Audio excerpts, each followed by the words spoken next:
जय हिंद दोस्तों। अभी आज आपने टीओडी के ऊपर जो कॉन्फ्रेंस देखी है उससे काफ़ी बच्चे मायूस हो गए हैं, यानी काफ़ी बच्चों का दिल टूट चुका है। एक जो हमारे एयरफोर्स के जो चीफ थे वो लास्ट के अंदर एक बात को क्लियर अच्छी तरह करके भी नहीं गए और बच्चों के दिमाग में भ्रम भी डाल गए।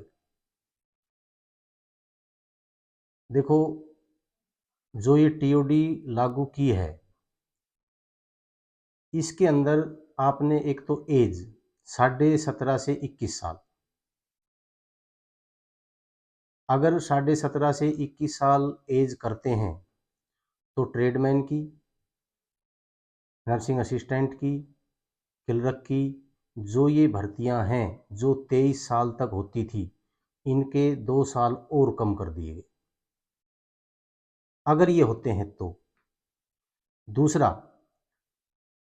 जो पुरानी भर्ती हो चुकी वो 2021 में हुई थी और कानून ये हमारा जो बन रहा है वो 2022 में बन रहा है। पुरानी जो भर्तियां हैं वो नए कानून से किस प्रकार से लागू हो सकती हैं, ये इस बात को कोर्ट बताएगा। आप चिंता मत करो, आगे कोर्ट भी है, सुप्रीम कोर्ट भी है, ज़्यादा टेंशन लेने की ज़रूरत नहीं है। हर चीज़ का सवाल, हर सवाल का जवाब कोर्ट के अंदर सरकार को देना पड़ेगा।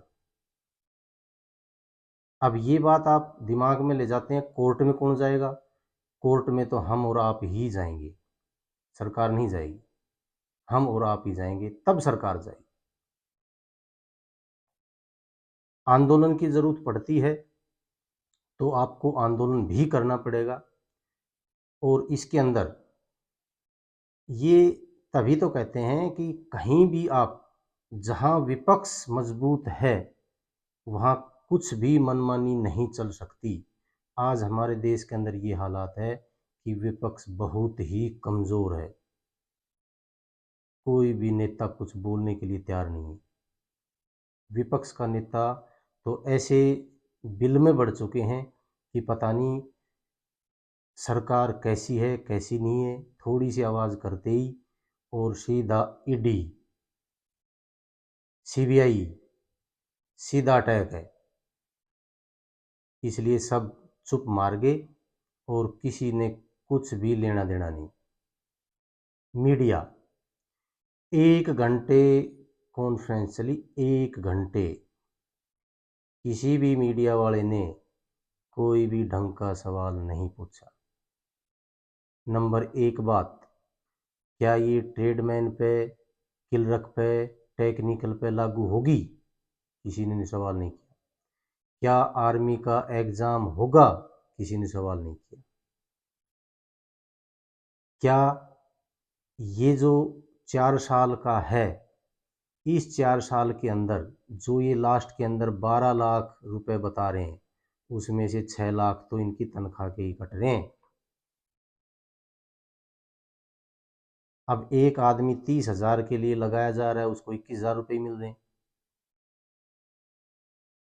21,000 रुपया तो कोई आईटीआई वाला या कोई पॉलिटेक्निकल वाला अगर ये करके कहीं कंपनी में जाता है तो 15-20 तो वो ही दे देते हैं। वो कम से कम अपने घर तो है। और आईटीआई और पॉलिटेक्निक वाला कम से कम ये तो है 20 साल 30 साल की, कितने साल तो नौकरी करूँगा मैं। किसी भी मीडिया वाले ने कोई भी एक भी सवाल ढंग का नहीं किया। 17.5 से 21 किया है तो क्लर्क, ट्रेडमैन और जो टेक्निकल है उनका क्या होगा? ये प्रक्रिया सबके लिए लागू है या टीओडी अलग से प्रक्रिया रहेगी? और जो एआरओ और जो इसके अंदर सेंटरों के अंदर भर्तियां हैं वो होंगी या नहीं होंगी, ये किसी ने पूछा। खेल कोटे से जो बच्चे भर्ती होंगे वो परमानेंट होंगे या 4 साल के लिए होंगे, किसी ने नहीं पूछा। जो आर्मी के अंदर एक्स सर्विसमैन के बच्चे हैं या रिलेशन वाले जो बच्चे हैं उनकी भर्ती उनकी भर्ती चलेगी या नहीं चलेगी, उनको उनका कोटा मिलेगा या नहीं मिलेगा, किसी ने भी ये सवाल नहीं किए। जब 4 साल होने के बाद में उनका जो परफॉर्मेंस है, उसका जो तरीका है वो क्या होगा, किस प्रकार से आप ये छांटेंगे कि ये तगड़ा है, ये कमज़ोर है, इसने अच्छी ड्यूटी की है, इसने नहीं की है। 4 साल के अंदर अगर ये 3 महीने की छुट्टी एक साल में होती है तो 1 साल तो छुट्टी के हो गई, 6 महीने ट्रेनिंग के हो गए, बच गए 32 महीने। 32 महीने में ये बोल रहे हैं कि हम कोर्स भी कराएंगे, फलाना भी कराएंगे, धिकड़ा भी कराएंगे, फिर वो सीखेगा क्या। सबका सपना फौज की वर्दी पहनने का है। अगर आप सपना ही पूरा करना चाहते हो तो 1,00,000 2,00,000 वैकेंसियाँ टीओडी के तहत अलग से रखो। आप सपना भी पूरा करते रहो और फौज भी परमानेंट रहेगी। आप यहाँ के ऊपर 4 साल में आप ट्रेंड करके आर्मी की जो अंदर की सिक्योरिटी है, अंदर क्या होता है क्या नहीं होता है, 4 साल के अंदर आप सब कुछ सिखा के और तब बाहर निकालोगे उनको। और तब जम्मू कश्मीर है, कहीं छत्तीसगढ़ है, कहीं नक्सली एरिया है, कहीं उल्फा है, कहीं कुछ है, उनको बिल्कुल तैयार मिलेंगे, तैयार ट्रेनिंग किए हुए। आज आप आईटीआई वालों की बात कर रहे हैं, आईटीआई वालों को नौकरी देंगे, पॉलिटेक्निकल वालों को अलग से नौकरी देंगे। अरे जिनको ये आईटीआई नहीं कर रहे, पॉलिटेक्निकल नहीं कर रहे, जो फौज के सपने देख कर एक ही टारगेट होता है हम फौज में भर्ती हो जाएंगे, पुलिस में भर्ती हो जाएंगे, वो कहाँ जाएंगे। आप बैठ के उस शहर के अंदर कॉन्फ्रेंस करते हैं, दिल्ली के अंदर बैठे हो आप गाँव में निकलो, आपको क्या, आपको पता चलेगा कि बच्चों के साथ क्या हो रहा है क्या नहीं हो रहा है। कितने बच्चे हैं जो आज जिनका दिल टूटा है, जो फौज की वर्दी तो ये भी पहनने के लिए इच्छुक थे, क्या इनके शौक नहीं था, जिनको आपने बिल्कुल ही बाहर कर दिया। आप बोल रहे बिल्कुल नए सिरे से होगी, पीछे वाले रद्द हो जाएंगे, ये हो जाएंगे। आप रद्द करो तो सही, आप में हिम्मत ही नहीं दिखाई आपने रद्द करने की। आपने सरकार ने अपना पीछा छुटाने के लिए 3 जनरल बैठा दिए, जो कुछ कमाना था उनसे कमा दिया।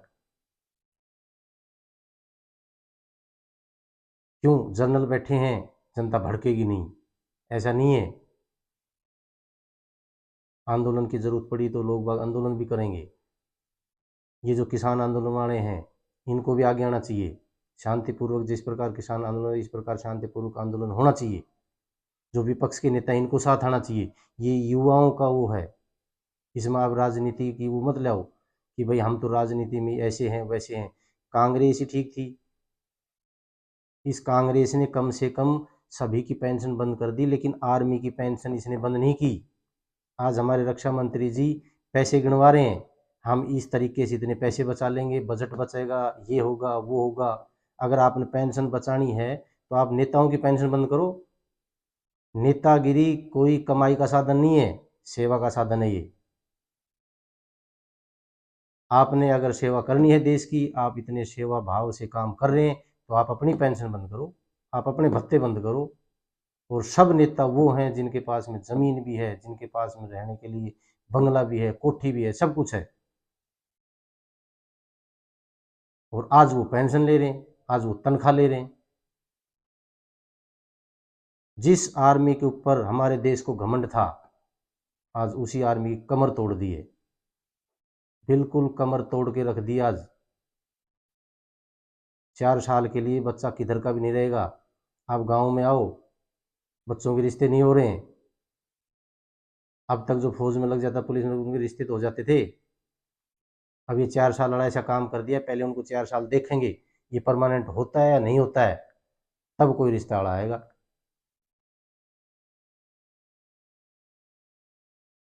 आप इसका ये तो देखो क्या फायदा क्या नुकसान है। आप अलग से निकाल लो 1,00,000 2,00,000 वैकेंसी। आप हर चीज में पैसा बचाने के, उसमें पैसे बचाने के बहुत तरीके हैं। पैसे बचाने हैं तो बचाओ ना। दिल्ली के अंदर बिजली फ्री, रोक दो उसको। पानी फ्री रोक दो उसको, और इन चीज़ों से कोई फर्क नहीं पड़ रहा है। जो इसमें सक्षम आदमी है वो भी फ्री चला रहा है, हर आदमी को उसमें फायदा हो रहा है। जो गरीब है उसके लिए चलो हो जाता है, लेकिन जो गरीब नहीं है, जो अच्छी तरह भर सकता है, बिल भी भर सकता है, पानी का बिल भी भर सकता है, सारे काम कर सकता है, वो भी फ्री।